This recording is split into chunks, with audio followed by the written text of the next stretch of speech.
Agence congolaise de prestations et services SARL, la solution rapide pour toute activité des transactions immobilières en République démocratique du Congo. Vente, achat, gestion, estimation, mise en location des biens meubles et immeubles, contactez-nous au +243 85 27 79 630. Vous avez une parcelle à vendre, un terrain, une villa, une concession, un bureau et un appartement à vendre ou à louer, contactez-nous au +243 85 27 79 630.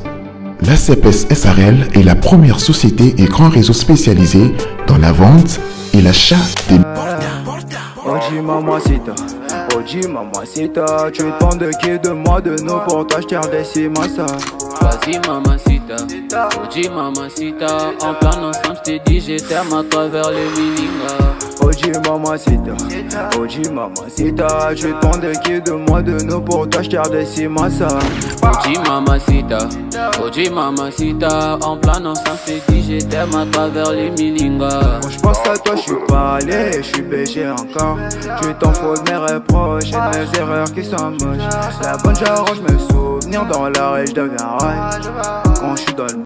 Mbote, libota nanga mbote na bino. Awa, toza libuso ya site touristique moko et bana Kinshasa Mobimba Golden Plaza. Eza pembeni ya fleuve. Toye kotala lupang moko awa na yebi que bon to baki to l'accès na environnement. Surtout l'accès environnement après nde to relaxa lupang donc tonto comme libuso lupang wa to libuso lupang donc awa obomuna obaza ba voisin ya lupang. Donc le pango est en face ya bandako oyo. Le pango est na donc a to na commune ya Monga Fula, quartier Mbudi Machungu. Donc quartier est quartier CPA Mushi, localité ya Mbudi Machungu. Donc de ba Mbudi Machungu. Donc to na commune ya Monga Fula na Mbudi Machungu. Le pango to les en face na gauche awa. Tolina nous tola qui sa avenue donc aux avenues au nous bon à la droite à bas voisin tola qui sana nous le pang ndenge ezali donc le pang to tala yango au nyoso abisayo le pang nyoso yango donc aux bas voisin ba appartement ba résidence donc yango yo au nyoso mona oyo le pang to tala yango donc ils ont nene ils a 600 mètres carrés. 600 mètres carrés, autrement dit 30 mètres sur 20. Donc, nous sommes en côté na kati to tala to décortiquer ensemble ndenge lupango ezaleli to linga bomona na quartier avenue ba voisin pour et ça la bien et après to basiko kokota na kati pour na explication nette et claire par rapport à parcelle ndenge ezali.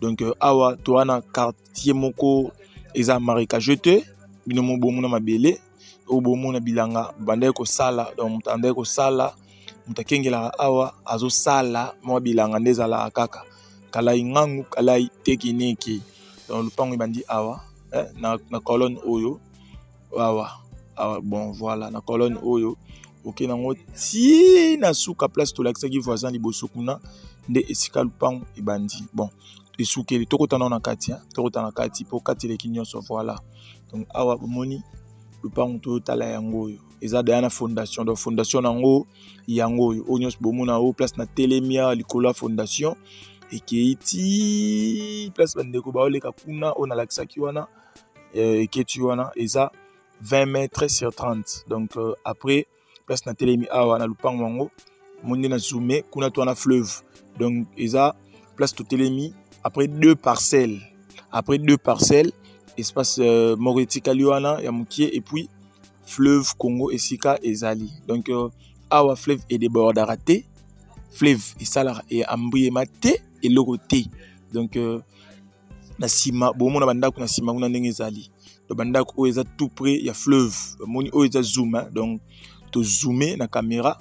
Tozozwa na musika donc voilà un peu mon bandako nde ba tonga pembe na fleuve bandako yango wana donc eloko robanga ezati na bandeli to na commune Monga Fula quartier CPA Mushi, localité à Mboudi, Machungu. Donc, ndega tolobaka, CPA, eza quartier moro tellement mounene, et puis eza les premiers quartiers na commune ya Mongafula, o eza na banda kwa cher. Quartier CPA Mushi. Donc, Mongafula Mobimba. Quartier o eza ke ba appartement il faut amara cher, ba mapango ete kamara cher. Soro tongi à part. Donc, bino yolo beate bo mona banda ndenge zaleli. Donc, le pango o bachango $80 000 à discuter. 30 mètres sur 20. $80 000 à discuter. Morcellement peut est possible, mais propriétaire aligné, ba client ba sangana mi balé toki et panaï pour n'en repayer ça mbongo. Donc $80 000 à discuter. Morcellement est divisé par 2. Ce qui peut 3 clients ba monani toki peut diviser par 3. Mais pour l'instant division est nous par 2. Donc 15 mètres sur 20. 15 mètres sur 20. 40 000 à discuter. 40 000 à discuter, les tolba à discuter légèrement. Donc, yangoana, suite le bito division par 3, 10 mètres sur 20, 10 mètres sur 20, 10 mètres sur 20, $30 000 à discuter, $30 000 à discuter. Donc, propriétaire Aza vivant, yé mounde aoteka eloko na ye. Donc, yate ba succession ou yabana te.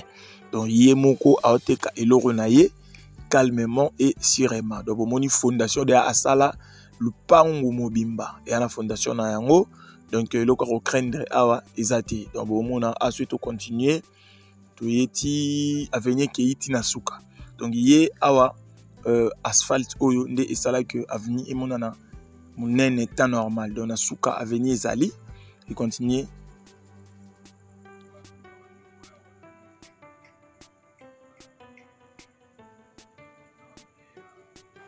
ti na suka. Donc wana awa tozonga déjà fondation ezali, canalisation mai ezali, yoka ba avantage canalisation mai ezali, ba voisin ba tonga déjà kitoko.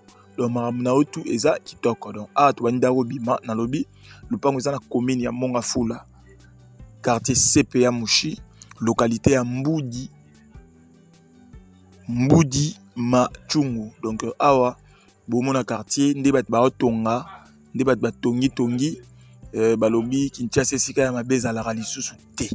Donc ba place a boezaka ba place moko ngaye c'est ba mbongo ezalaki mais na benda mo eloko moko awa. Donc eza ba côté moko boye awa ozui eloko osepeli po otonga. Donc eza vraiment na destination ya fleuve. Donc ozo kita fleuve oza Mobimba. Donc voilà awa to bima to la santela autre côté là qui ndila o batnyos ba yebiango ya okende na site touristique Golden Plaza, meilleur site touristique ya quartier Machungu parce que Mboudi eza munene to na ba espace tellement ébélé, espace touristique ébélé parce que fleuve eza quelque part wana. Donc $80 000 à discuter, 30 mètres sur 20 et puis morcellement possible par 2, 40 000 à discuter, 40 000 à discuter, morcellement possible par 3, 10 mètres sur 20, 10 mètres sur 20, 10 mètres sur 20, $30 000 à discuter. Il suffit qu'à 3 clients, mon ami, versement et salami une fois pour toutes, c'est tout. Donc, ils ont un quartier moro en Yassika, nouvelle construction, donc Batbazo, Somba, Batbazo, Tonga, donc j'ai vraiment Ezali, Marambeza qui toko, Marambeza bien. Donc, pour nous, vous intéressé, numéro ezalaka toujours affiché dans le écran. To bengani, to évoluer rapidement. Donc, ma pas on la raté. O ba yebi nde to travaillaka ba yebi donc to bengani na vitesse bengi to eba ko évoluer visite, vérification document visite, négociation, vérification document. Puis versement il y a mbongo. Donc on a ato longa déjà. Bonne chance à tout le monde. Naba onyo so barolanda émission na biso oyo. On a ato comme déjà presque tout longa na biso. Onyo so barolanda émission. Bonne chance na bino. Pour na ba o baroza intéressé, te ba vidéo ezebele soit ezate ozeli oyo ya guna yo ekoya. Merci beaucoup. Bye bye.